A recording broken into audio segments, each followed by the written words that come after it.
ನನ್ನ ಕಾಂಗ್ರೆಸ್ ಶಾಸಕ ಮಿತ್ರರಲ್ಲಿ ಫೋನ್ ಮುಖಾಂತರ ಸಂಪರ್ಕ ಮಾಡಿ ನಡೆದ ಘಟನೆ ಬಗ್ಗೆ ಕೂಲಂಕಷವಾಗಿ ಚರ್ಚಿಸಿ ಇವತ್ತು ಪತ್ರಿಕಾಗೋಷ್ಠಿ ಕರೆದೇನೆ.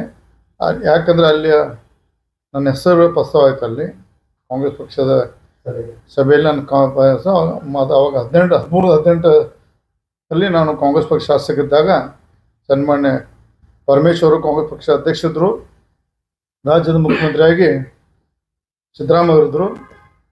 ಆ ಸಂದರ್ಭದಲ್ಲಿ ಬೆಳಗಾವಿ ಜಿಲ್ಲೆಯ ಕಾಂಗ್ರೆಸ್ ಪಕ್ಷ ಕಚೇರಿ ಕಟ್ಟಡಗೋಸ್ಕರ ಒಂದು DK ಶಿವಕುಮಾರ್ ಅವರು ವೇದಿಕೆ ಮುಖಾಂತರ ದಿಲ್ಲಿಯ ನಾಯಕರು ಮತ್ತು ಕಾಂಗ್ರೆಸ್ ಪಕ್ಷದ ಎಲ್ಲರೂ ಕಾಂಗ್ರೆಸ್ ಶಾಸಕರು ಮತ್ತು ಅಲ್ಲಿ ಮುಖಂಡರ ಮುಂದೆ ಈ ಕಟ್ಟಡ ಆಗಲಿಕ್ಕೆ ಶ್ರೀಮತಿ ಲಕ್ಷ್ಮೀ ಹೆಬ್ಬಾಳ್ಕರ್ ಕಾರಣ ಅಂತ ಒಂದು ಸಂದರ್ಭದಲ್ಲಿ ಪದೇ ಪದೇ ಹೇಳ್ತದೆ. ನನಗೆ ಮಾಹಿತಿ ಪ್ರಕಾರ ಮೊದಲೇ ಸರ್ವ ಸದಸ್ಯ ಸಭೆಯಲ್ಲಿ ಹೇಳಿದ್ರು ಸತೀಶ್ ಜಾರಕಿಹೊಳಿ ಗಪ್ ಕೂತರು. ಅವತ್ತು ಏನು ಚರ್ಚೆ ಗಪ್ ಕೂತು ಹಾಳಾಗಿ ಹೋಗಿ ಗಪ್ ಕೂತರು. ಎರಡನೇ ಬಾರಿಗೆ ಮತ್ತೊಂದು ಮೀಟಿಂಗ್ದಾಗ ಮತ್ತೆ ಅದೇ ಮಾಡಿದ್ರೆ ಸತೀಶ್ ಜಾರಕಿಹೊಳಿ ಎಲ್ಲಿಂದ ಸಿಟ್ಟು ಬದುಕೋತ ಅವ್ರಿಗೆ ಇವತ್ತು ಈ ಸಂದರ್ಭ ಧನ್ಯವಾದ ಹೇಳ್ತೀನಿ. ಅವರಿಗೆ ಒಂದು ವಿರೋಧ ಮಾಡೋ ಶಕ್ತಿ ದೇವ್ರಿಗೆ ಕೊಟ್ಟದ ಅಂದ್ರೆ ಮುಂದಿನ ಹಂತ ಕೊಳ್ಳ ದೇವರಲ್ಲಿ ಲಕ್ಷ್ಮೀ ತಾಯಲ್ಲಿ ಬಿಡ್ಕೋತೀನಿ. ಯಾಕಂದರೆ ವಿರೋಧ ಮಾಡುವಂಥ ಶಕ್ತಿ ಇರಬೇಕು. ಯಾಕೆ ವಿರೋಧ ಮಾಡೋ ಸಂದರ್ಭ ವಿರೋಧ ಮಾಡೋದಕ್ಕೆ ರಾಜ್ಯಕ್ಕೆ ಅನ್ಯಾಯ ಆಗೈತೆ, ಜನಾಂಗಕ್ಕೆ ಅನ್ಯಾಯ ಆಗೈತೆ. ಇವತ್ತು ಸತೀಶ್ ಜಾರಕಿಹೊಳಿಗೆ ನಾನು ಹೃದಯಪೂರ್ವಕ ಅಭಿನಂದನೆ ಸಲ್ಲಿಸ್ತೀನಿ.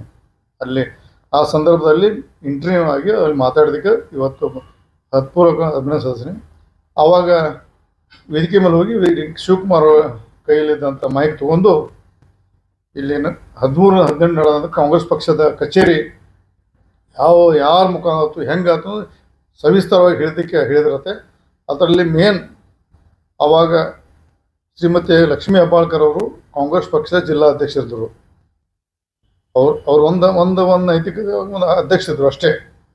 ಆರ ಕಟ್ಟಡ ನಿರ್ಮಾಣ ಮಾಡಲಿಕ್ಕೆ ಸನ್ಮಾನ್ಯ ಪರಮೇಶ್ವರ್ ಅವರು, ಮುಖ್ಯಮಂತ್ರಿಯವರು ಸಿದ್ದರಾಮಯ್ಯ ಅವರು, ಆವಾಗಿನ ಲೋಕೋಪಯೋಗಿ ಸಚಿವರಾದ ಮಹದೇವಪ್ಪ, ಇಡೀ ರಾಜ್ಯದ ಒಂದು ನಿರ್ವಹಣಾ ಸಮಿತಿ ಅಂದರೆ ಕಟ್ಟಡ ನಿರ್ಮಾಣ ಸಮಿತಿ ಅಧ್ಯಕ್ಷ ಮಾಡಿದ್ರು ಅವರು. ಈ ಭಾಗದ ಬೆಳಗಾವಿ ವಿಭಾಗ ಮತ್ತು ಮೈಸೂರು ವಿಭಾಗ ಎರಡು ವಿಭಾಗಕ್ಕೆ SC ಮಹದೇವಪ್ಪನ ಕಟ್ಟಡ ನಿರ್ವಹಣೆ ಮತ್ತು ಹಣ ಕ್ರೋಢೀಕರಣ ಮತ್ತು ಇನ್ನು ಅನೇಕ ಎಲ್ಲ ವಿಚಾರಗೋಸ್ಕರ SC ಮಹದೇವಪ್ಪನ ಕಮಿಟಿ ಅಧ್ಯಕ್ಷ ಮಾಡಿದರು. ಆವಾಗ ನಾನು MLA ಇದ್ದೆ. ನಮ್ಮದೊಂದು ಗ್ರೂಪ್ ಆಗಿ ಒಂದು ಲಕ್ಷ್ಮೀ ಹೆಬ್ಬಾಳ್ಕರು ನಮ್ಮ ಟೀಮ್ ಆಗಿ ಕೆಲಸ ಮಾಡಿದ್ದು ಪಕ್ಷದ. ನಾನು ಮಂತ್ರಿ ಇರಲಿಲ್ಲ, ಸತೀಶ್ ಜಾರಕಿಹೊಳಿ ಮಂತ್ರಿ ಇದ್ರು ಅವರು. ಅವಾಗ ನಾವು ಬಹುಶಃ ನಾನು ಚಿಕ್ಕವನದ ಕಾಂಗ್ರೆಸ್ ಪಕ್ಷದ ಒಂದು ನಿಷ್ಠಾವಂತ ಕಾರ್ಯಕರ್ತ ಕೆಲಸ ಮಾಡಿ ಶಾಸಕನಾಗಿ ಆ ಸಂದರ್ಭದಲ್ಲಿ ಬಹುಶಃ 4ನೇ ಬಾರಿ ಶಾಸಕ, 5ನೇ ಬಾರಿ ಶಾಸಕ ಇದ್ದೆ. ಬಹುಶಃ 5ನೇ ಬಾರಿ ಶಾಸಕ ಇದ್ದೆ, ಇಲ್ಲ 4ನೇ ಬಾರಿ ಶಾಸಕ ಇದ್ದೆ.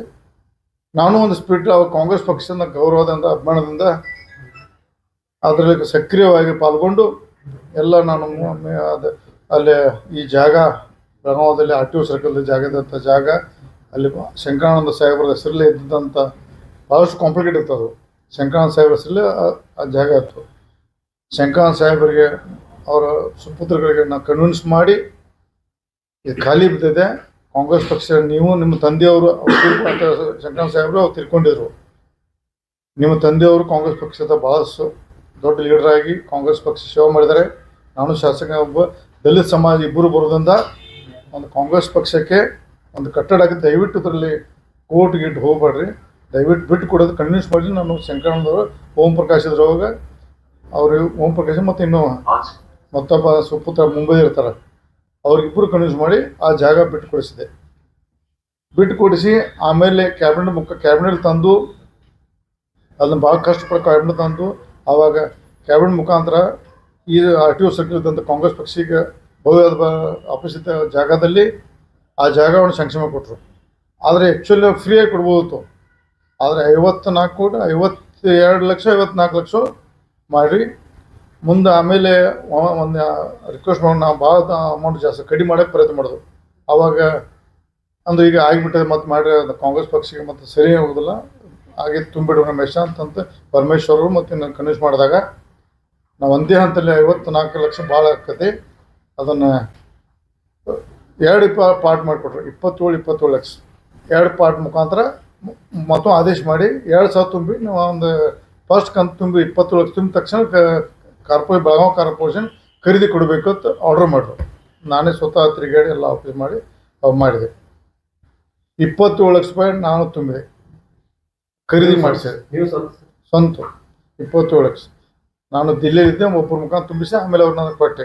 ಅದನ್ನು ಕೆಲವು ಒಬ್ಬರು ಹೆಸರು ಹಾಕಿ ಬರೋದು ಅದು ಕೊಟ್ಟು ತುಂಬಿಸಿ. ಆಮೇಲೆ ಸಂದರ್ಭ ಖರೀದಾದ ನಂತರ ಭಾಳಷ್ಟು ಅದು ಹೆಣ್ಣು ತುಂಬಿತ್ತು, ಅದು ಬಿಲ್ಡಿಂಗ್ ಆಗಲಿಲ್ಲ. ಆಮೇಲೆ ಮುಂದಿನ ಹಂತದಲ್ಲಿ ಮಂತ್ರಿ ಆದ ನಂತರ ಬೆಳಗಾವಿ ಜಿಲ್ಲಾ ಉಸ್ತುವಾರಿ ಆದ ನಂತರ ಮೊದಲು 1 ಕೋಟಿ ರೂಪಾಯಿ ಕೊಟ್ಟೆ ನಾನು. ಮತ್ತೆ 1,20,00,000 ರೂಪಾಯಿ ಕೊಟ್ಟೆ ನಾನು ಖರೀದಿಗೆ ಮತ್ತು ಒಂದು ಕಟ್ಟಡಗಳ. ಆಮೇಲೆ ಭಾಳಷ್ಟು ಗೋಲ್ಮಾಲ್ ಆಗಿದೆ ಅದರಲ್ಲಿ. ಅದು ಯಾರು ಮಾಡಿದತ್ತು ನಾನು ಆಪ್ತಗಳ ಬಗ್ಗೆ ಹೇಳ್ತೀನಿ. ನಾನು ಅದರಲ್ಲಿ ತೊಗೊಂಡು ಈಗಿನ ನಾವು ಕಟ್ಟಿದ ಇದು ತಟ್ಕೊಳ್ಳೋಂಥ ಜನ ಅದರ ದುಡ್ಡು ತೊಗೊಂಡು ಎಲ್ಲ ತಿಂದು ಗೋಲ್ಮಾಲ್ ಮಾಡಿದ್ದಾರೆ ಭಾಳಷ್ಟು. ಅದನ್ನು ಬೇಕಾದ್ರೆ ನಾನು ಆಮೇಲೆ ಮುಂದಿಂದ ಹೇಳ್ತೀನಿ ಯಾರು ಹೇಳೋದು.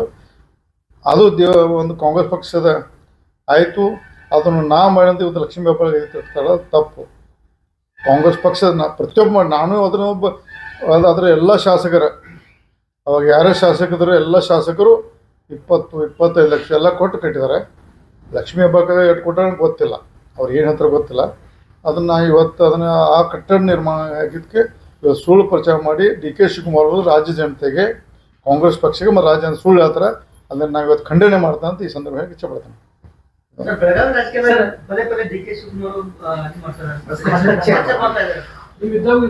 ನೋಡ್ರಿ, ಹೌದು, ಕಾಂಗ್ರೆಸ್ ಬಗ್ಗೆ ಆಂತರಿಕ ಸಮಸ್ಯೆ, ಅದಕ್ಕೆ ನನಗೆ ಸಂಬಂಧ ಇಲ್ಲ. ನಾನು ಬಿಜೆಪಿ ಪಕ್ಷದ MLA. ಅದು ಪಕ್ಷದ ಅದು ಮುಗಿದ ಅಧ್ಯಾಯ. ಇವತ್ತು ನಾನು ಬಿಜೆಪಿ ಒಬ್ಬ ನಿಷ್ಠಾವಂತ ಶಾಸಕ, ನಿಷ್ಠಾವಂತ ಕಾರ್ಯಕ್ಕೆ ಕೆಲಸ ಮಾಡ್ತೀನಿ. ಅದ್ರ ಬಗ್ಗೆ ನೋ ಕಾಮೆಂಟ್ಸ್. ರಮೇಶ್ ಜಾರಕಿಹೊಳಿ ಅವರ ಪಾತ್ರ ದೊಡ್ಡದಿತ್ತು ಐತೆ, ಖರೆ ನಿಜ ಐತಿ. ಯಾಕೆ ನಿಮ್ಮನ್ನ ಇಲ್ಲ, ನಾ ಈಗ ಇಲ್ಲ ಅಂತ ಹೇಳಿ ಅದನ್ನ ಬಿಟ್ಟು ಅದನ್ನ ನೋಡಿ ಅವರು ಅದ್ರ ಸಂಬಂಧ ಇಲ್ಲ. ಅದು ಏನು ಗೊತ್ತಿಲ್ಲ. ನಾ ಪಕ್ಷ ಬಿಟ್ಟಿದ್ದೇನೆ. ನಾ ಬಿಜೆಪಿ ಪಕ್ಷದ ಅದು ಸಹಿತ ಇವತ್ತು ಕಾರ್ಯಾಲಯ ಆಗಕ್ಕೆ ಅದನ್ನು ಸಹಿತ ಜಾಗ ನಾನು ಓಡಾಡಿ ಮಾಡಿದೆ. ನಾನು ಸತೀಶ್ ಜಾರಕಿಹೊಳಿ ಅವ್ರ ಕೊಡುಗೆ ಏನ್ ಸರ್ ಅಲ್ಲಿ? ಯಾಕಂತಂದ್ರೆ ಈಗ ಕೆಲವರು ಇದು ತಗೋತಾ ಇದಾರೆ, ಸತೀಶ್ ಜಾರಕಿಹೊಳಿ ಏನಾದ್ರು ಕೊಡುಗೆ ಐತೆ ಇಲ್ಲ? ಅವ್ರು ಆಮೇಲೆ ಮುಂದಿನ ದಿನದಲ್ಲಿ ಅವ್ರ ಕೊಡುಗೆ ಇದೆ, ಇಲ್ಲ ಅನ್ನಕ್ಕೆ ಬರೋದಿಲ್ಲ. ನಾನು ಪಕ್ಷ ಬಿಟ್ಟ ನಂತರ ಆಮೇಲೆ ಕಟ್ಟಡ ಸ್ವಲ್ಪ ಹರಿದಾಗಿದೆ. ಮುಂದಿನ ದಿನದಲ್ಲಿ ಕೈ ಹಚ್ಚಿ ಪೂರ್ವ ಪ್ರಮಾಣ ಮಾಡಿ ಇವತ್ತು ನಿರ್ವಹಣೆಗೋಸ್ಕರ ಸಹಿತ ಅವ್ರು ಕಾಂಗ್ರೆಸ್ ಪಕ್ಷದ ಪ್ರತಿ ತಿಂಗಳು ನಡೆಸಲಿಕ್ಕೆ ದುಡ್ಡು ಕೊಡ್ತಾರೆ. ಅವ್ರು ನಡೆಸೋದು ನಾನು ಕೇಳಿದ್ದೀನಿ, ನಂಗೆ ಗೊತ್ತಿಲ್ಲ. ಅವರು ಅದರ ಕಾಂಗ್ರೆಸ್ ಪಕ್ಷ ಕಚೇರಿ ಪೂರ್ವ ಆಗಲಿಕ್ಕೆ ಮತ್ತು ಇವತ್ತು ನಿರ್ವಹಣೆ ಮಾಡಲಿಕ್ಕೆ ಅವ್ರದ್ದು ಕೈ ಇದೆ ಅಂತ ಇವತ್ತು ಸಂದರ್ಭ ಹೇಳಕ್ಕೆ ಇಚ್ಛೆಪಡ್ತೀನಿ.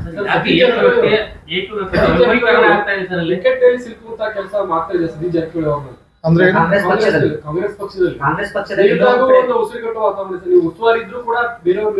ನಾ ಬರಕ್ ಕೊಟ್ಟಿಲ್ಲ. 10 ಡಿ ಕೆ ಶಿವಕುಮಾರ್ ಬರಕ್ ಕೊಟ್ಟಿಲ್ಲ. ಅವ್ನು ಅಲ್ಲೇ ಬ್ಲಾಕ್ ಮಾಡಿದಾನೆ, ಬರಕ್ ಕೊಟ್ಟಿಲ್ಲ. ನಾ ಉಸ್ತುವಾರಿದ್ದಾಗ ಡಿ ಕೆ ಎಂಟ್ರಿ ಕೊಟ್ಟಿಲ್ಲ. ಇಲ್ಲ, ನಮ್ಮ ಸಂಬಂಧ ಪಕ್ಷದ ಅದು ಕಾಂಗ್ರೆಸ್ ಆಂತರಿಕ ಸಮಸ್ಯೆ. ನಾ ಕಾಂಗ್ರೆಸ್ ಪಕ್ಷ ಶಾಸಕ ಮಂತ್ರಿ ಬೆಳಗಾವಿ ಜಿಲ್ಲಾ ಉಸ್ತುವಾರಿದ್ದಾಗ ಅವ್ನು ಬರಕ್ ಕೊಟ್ಟಿಲ್ಲ. ಇಲ್ಲಿ ನಾ ಬರಕ್ ಕೊಟ್ಟಿಲ್ಲ. ನನ್ನ ಅಧಿಕಾರ ನಡೆಸಿದ್ದೀನಿ. ಬಟ್ ಸಾಮೂಹಿಕ ನಾಯಕತ್ವದಲ್ಲಿ ಬೆಳಗಾವಿ ಮಟ್ಟದಲ್ಲಿ ಡಿ ಕೆ ಶಿವಕುಮಾರ್ ಸಲಹೆ ಸೂಚನೆ ಸ್ವೀಕಾರ ಮಾಡಿದ್ದೀನಿ. ಬಟ್ ಬೆಳಗಾವಿ ಜಿಲ್ಲೆಯಲ್ಲಿ ಎಂಟ್ರಿ ಕೊಟ್ಟಿಲ್ಲ. ಈಗ ನೀವು ನೀವು ಮಂತ್ರಿ ಇದ್ದಾಗ 1 ಕೋಟಿ ರೂಪಾಯಿ ಕೊಟ್ಟಿದ್ರಿ. ಅದು ಯಾವ ಪ್ರಚಾರ ಬಯಸಿಲ್ಲ, ಗೊತ್ತಿರಲಿಲ್ಲ. ಅದಕ್ಕೆ ನೀವು ಹೇಳ್ತಾ ಇದ್ದೀರಿ ಅನಿವಾರ್ಯ ಬಂದು ಹೇಳ್ತಾನೆ 1 ಕೋಟಿ ರೂಪಾಯಿ ಕೊಟ್ಟಿದ್ದೀನಿ ಅಂತ. ಆ ರೀತಿ ಬೇರೆ ಕಾಂಗ್ರೆಸ್ ಶಾಸಕರನ್ನು ಕೊಟ್ಟಿದ್ದಾರೆ. ತನಿಖೆ ಆಗ್ಬೇಕು, ಯಾರ್ಯಾರು ಅಟ್ಯಾಕ್ ಕೊಟ್ಟಾರು ಅದನ್ನ ಜಿಲ್ಲಾಧ್ಯಕ್ಷರ ಕಡೆ ಲೆಕ್ಕಪತ್ರ. ಜಿಲ್ಲಾಧ್ಯಕ್ಷ ಅವರ ಸ್ವಂತ ಬರ್ಕೊಂಡು ಯಾರಿಗೂ ದೇವ್ರ ಅವರದೇ ಲಕ್ಷ್ಮೀ ಹೆಬ್ಬಾಳ್ಕರ್ ಅಧ್ಯಕ್ಷರು ಅವ್ರು ಏನು ಬರ್ಕೊಂಡು ದೇವ್ರಿಗೆ ಗೊತ್ತು. ನಾವ್ಯಾಕೆ ಒಂದು ಈಗ ನಿಮ್ಮ ಕೈ ಅಧಿಕಾರ ಕೊಟ್ಟು ನಿಮ್ಮ ಕೈ ಚಂದ ಮಾಡೋದೇ ಬಿಟ್ಟದು. ನಮ್ಗೆ ಅವ್ರು ಯಾರು ಬರ್ಕೊಂಡ್ರೆ ಯಾರು ಬರ್ಬೋದು. ಅದು ಕಾಂಗ್ರೆಸ್ ಪಕ್ಷ ಸದಸ್ಯ ಕೇಳ್ಬೇಕು, ನನ್ನ ಡ್ಯೂಟಿ ಅಲ್ಲದು. ಅವ್ರು ಕೇಳ್ಬೇಕು, ನನ್ನ ಡ್ಯೂಟಿ ಅಲ್ಲ. ಕಚೇರಿ ನಿರ್ಮಾಣದಲ್ಲಿ ಸಾಕಷ್ಟು ಗೋಲ್ಮಾಲ್ ಕೂಡ ಆಗಿದೆ. ಇನ್ನೇನು ಅವಳಿ ಕೇಳ್ರಿ, ಗೊತ್ತಾಗುತ್ತಾ? ಅಧ್ಯಕ್ಷರು ಮಾಡಿದ್ರಂತ. ಆಮೇಲೆ ಮುಂದಿನ ನೀವು ನಾವಲಿಟಿ ಆದ ಅಧ್ಯಕ್ಷ ಇವ್ರು ಏನೋ ಮೇಲೇನೋ ಆದ್ರೆ ಬೆಳಗ್ಗೆ ಅವಾಗ ವಿನಯ್ ನಾವಲಿಟಿ ಯಾರೇ ಗೋಲ್ ಮಾಡೋದು ಅವ್ರಿಗೆ ಗೊತ್ತೈತೆ. ನನಗೆ ಅವ್ರ SSF ಬಂದು ನನಗೆ ಹೇಳಿದಾರೆ, ಅದನ್ನ ಹೇಳಕ್ ಬರೋದಿಲ್ಲ. ಈಗ ಪಕ್ಷದ ಆಂತರಿಕ ಸಮಸ್ಯೆನ ಹೇಳಕ್ ಬರೋಲ್ಲ.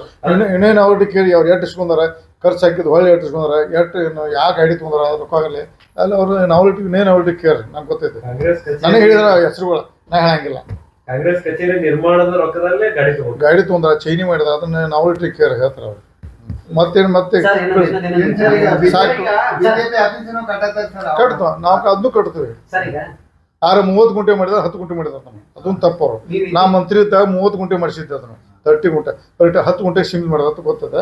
ಅದನ್ನು 30 ಗುಂಟೆ ಮಾಡಿ ನನ್ನ ಪ್ಲಾನ್ ಬೇರೆ ಇರ್ತಾವೆ. ನಮ್ಮ ಮಂತ್ರಿ ಇದ್ದೆ, ರಾಜಮೌಳಿ ಅದು ನನಗೂ ಬಂದಿದೆ ಸರ್. ಅದು ಯಾವ ಈಗ ಆಕೈತೆ ಕೇಳಿದ್ದೀನಿ, ಅದರೆಲ್ಲ ಹೆಚ್ಚು ಇನ್ವಾಲ್ವ್ಮೆಂಟ್ ಇಲ್ಲ. ಅದನ್ನು ಕಟ್ಟೋದನ್ನ ಅಂದ್ರೆ ನಾನು ಏನು ಕೊಡ್ಬೇಕು ನಾನು ಕೊಡಕ್ಕೆ ರೆಡಿ ಇದೆ. ಸರ್, ಈಗ ಡೈಲಿ ಭೇಟಿ ಕೊಟ್ಟಿದ್ರಿ. ಈಗ BS ಯಡಿಯೂರಪ್ಪ ರಾಜ್ಯ ಪ್ರವಾಸ ಮಾಡ್ತಾ ಇದ್ದಾರೆ, ರಾಜ್ಯ ಪ್ರವಾಸ ಮಾಡ್ತೀನಿ ಅಂತ ಹೇಳ್ಕೊಂಡಿದ್ದಾರೆ. ಏನ್ ಸರ್ ಇದು, ಏನ್ ನೀವು ಡೈಲಿ ಇವರು ನೋಡಿ, ನಮ್ಮ ಉದ್ದೇಶ ವಿಜೇಂದ್ರವನ್ನ ತೆಗಿಬೇಕಂತ ಹೋರಾಟ ನಡೆದ ನಿಜ, ಸುಳ್ಳು ಹಾಕೋದು. ಅದನ್ನ ಹೈಕಮಾಂಡ್ ನಿರ್ಣಯ ತಗೋತಾ, ಅದ್ರ ಬಗ್ಗೆ ನಾವು ಬದ್ಧತೆವೆ. ತೆಗಿತಾರೋ ಬಿಡ್ತಾರೋ ಹೈಕಮಾಂಡ್ ಗೊತ್ತು. ಆದರೆ ಯಡಿಯೂರಪ್ಪನವ್ರ ಬಗ್ಗೆ